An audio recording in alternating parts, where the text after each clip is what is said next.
Hey everyone, welcome back to another episode of the Voyage Cast, where we bring you help beyond the office.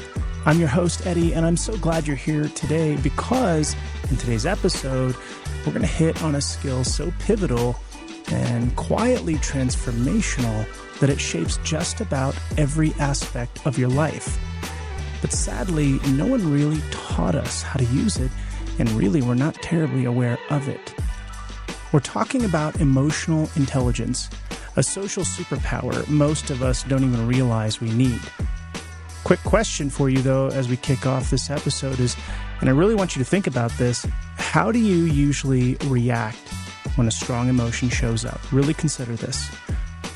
Do you recognize it, or do you just react to it? Maybe you shove it down like it doesn't exist. If you're like most people, emotional intelligence wasn't really in the curriculum growing up, was it? It wasn't modeled for us by our parents, and if you're a dude, more than likely you were encouraged to shove it way, way down. But here's the deal. Everybody needs to learn how to navigate the emotional landscape, lest you become subject to the painfully destructive and reactionary behaviors that typically ensue for those of us that are, less sophisticated in this area. But here's the upside is you can learn this. I promise you, I work with people on it all the time. So let's be clear, though. This isn't about being soft or endlessly in tune with your feelings. It's about building emotional maturity. It's the tool that makes hard conversations bearable, turns conflict into connection, and helps you simply learn how to be human within your own emotional state, so that you can be human for yourself and everyone else. So stick with me on this episode here while we unpack what emotional intelligence really is, clearing up some common misconceptions, and learning how to practice it in our own lives. Hey, I wanted to remind you quick, if you struggle with any of the stuff that we talk about in this podcast or any of the other ones that we offer, please seek help. If you're in Colorado, you can seek out Voyage Counseling. That's us. That's the mothership for the Voyage Cast podcast, which you're listening to today. And for links on how to get a hold of us, just check the show notes, and you should be able to find our website and other resources. Okay, so what is emotional intelligence? What exactly are we talking about here? Psychologist Daniel Goleman popularized this concept and broke it down into 5 key parts. These are the skills that shape how we will understand and manage emotions, both ours and, of course, others. The first part is self-awareness, being able to recognize your emotions and know why they're happening. Now, look, this is honestly really hard. I work with people, especially in couples situations, all the time on trying to develop a greater awareness of one's emotional state so they can then communicate those things. And it's hard at minimum to develop that self-awareness. So if you need help on this, absolutely seek it out. The second part is self-regulation, learning how to pause, assess, and choose your response instead of reacting impulsively. Now, self-regulation, again, is like a precursor to de-escalating negative patterns of relationship dysfunction. 3, motivation, sticking to your values and goals rather than letting your emotions derail your focus. A lot of times we believe our emotions are the most important thing, and we forget to stay motivated by our goals and values versus the feeling state we have. Number 4, empathy. Not just sympathizing, but truly feeling with others without losing yourself in the process. And that's a key distinction. You can feel with somebody else. You can empathize with them without losing your thoughts, feelings, and opinions that might even be in contrast to somebody else's experience. Social skills. Number 5, building trust, repairing conflicts, and creating meaningful connection with others. If you don't have good social skills, if you can't build trust with people, if you don't know how to repair conflicts, and you don't know how to create meaningful connection with others, well, you're not alone, first off.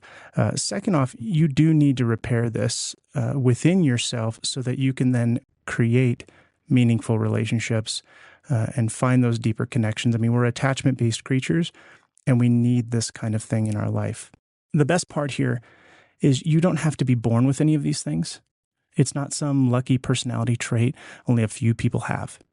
It's a skill set you can learn and develop one step at a time. Let's be honest, though, some people are a little bit more developed naturally in these areas. Maybe not all of them, but certainly in some of them than maybe you are or somebody you know. But it is learnable. That's the important takeaway here. So think about the last time you reacted emotionally. Did you stop to notice what was happening inside you? Or did you just react on autopilot? That right there is where emotional intelligence starts. By noticing it. Going back to number 1, self-awareness. That's where it starts.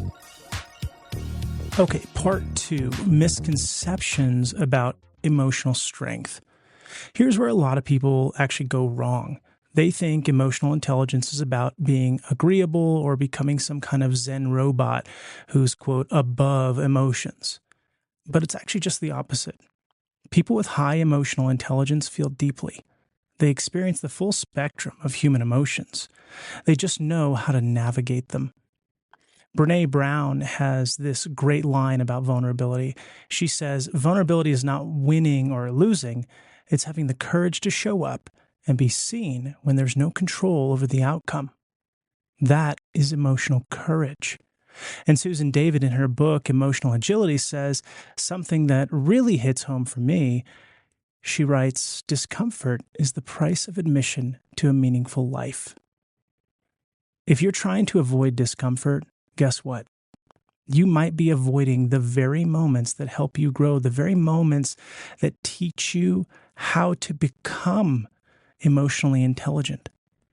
So here's a practical tool for you to try today. Start labeling your emotions with precision. Instead of saying I'm stressed, try something more specific like I feel disappointed or I feel overwhelmed because I expected something else. When you name your emotions clearly, they lose half the power over you. You got to shine light in the darkness. When you do that, the darkness has no place to live. Part 3, how emotional intelligence shapes relationships. All right. Now for the real world stuff.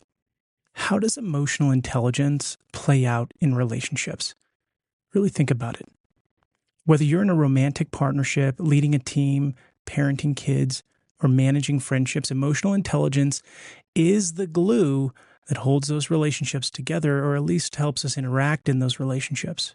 Marshall Rosenberg, who created nonviolent communication, said, "What I want in my life is compassion. A flow between myself and others based on mutual giving from the heart." But here's the breakdown I so often see in relationships. Someone feels hurt. That hurt leads to withdrawal or lashing out. The other person reacts. The cycle repeats. And let me tell you, like every couple goes through this cycle. Somebody says something, somebody reacts in response to the reaction, and the reactions just keep going and going and going and going and going. It's a pain. But how do you break this cycle? Well, you insert emotional intelligence. Instead of snapping with, "You're a real hooker, and I'm going to slap you in public." What the hell? Or "You never listen to me," try getting vulnerable. You might say, "When I feel ignored, I start to believe I don't matter. I don't want to shut down, but I need reassurance." It's not easy to open up like that. I get it. It takes practice, but trust me, it shifts the entire conversation when you share more precisely what it is you're trying to say. And for the parents out there, this one's for you too. John Gottman reminds us that when we accept and validate our kids' emotions, even the messy ones, we're teaching them emotional literacy. We're raising adults who don't suppress or explode, but who engage, repair, and grow.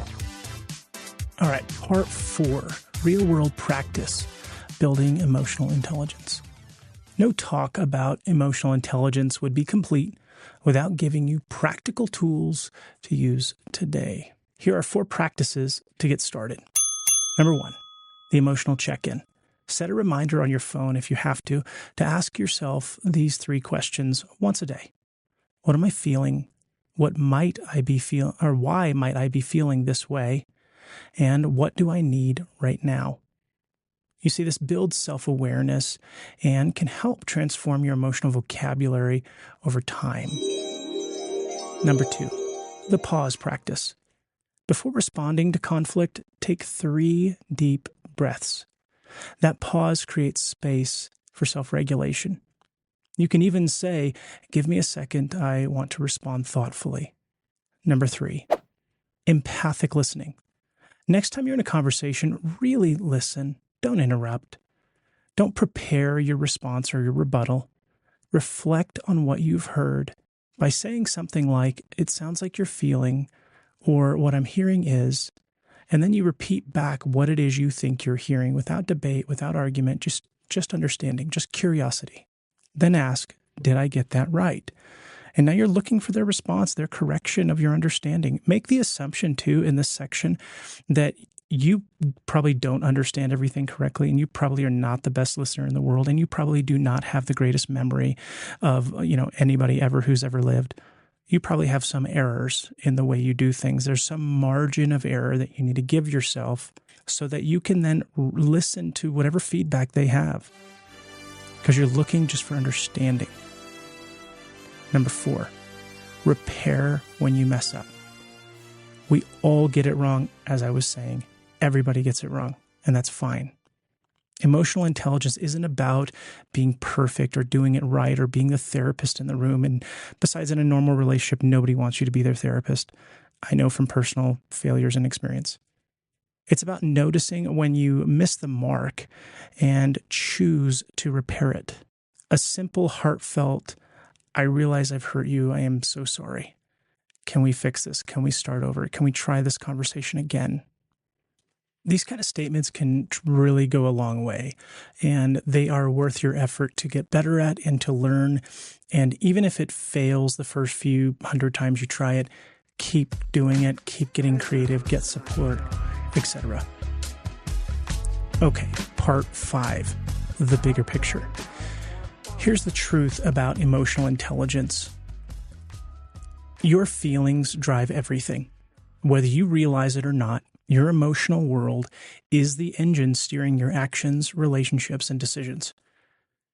And in a fast-paced world like the one we all live in, mainly in the West, our world prioritizes snap judgments and values surface-level achievements. Cultivating emotional intelligence can feel like swimming against the current, though it's necessary.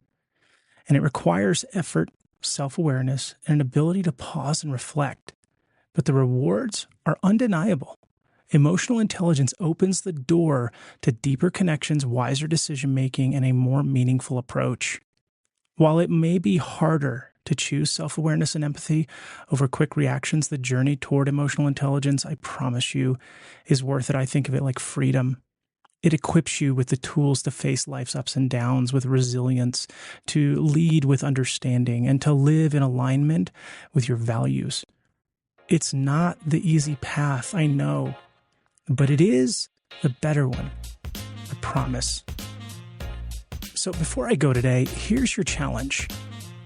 Choose one relationship that feels off. Maybe it's strained or stuck.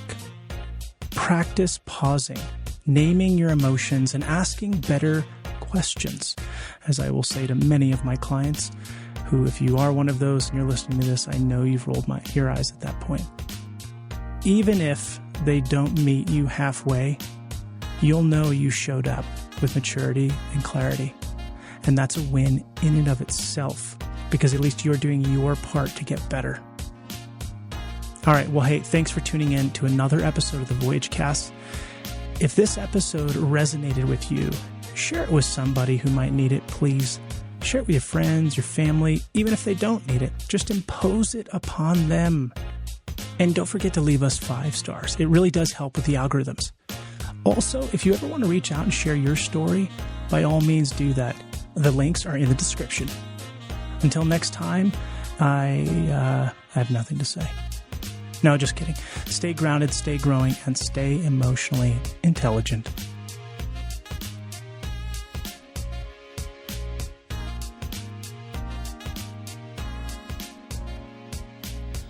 Until next time, then. Goodbye. Goodbye.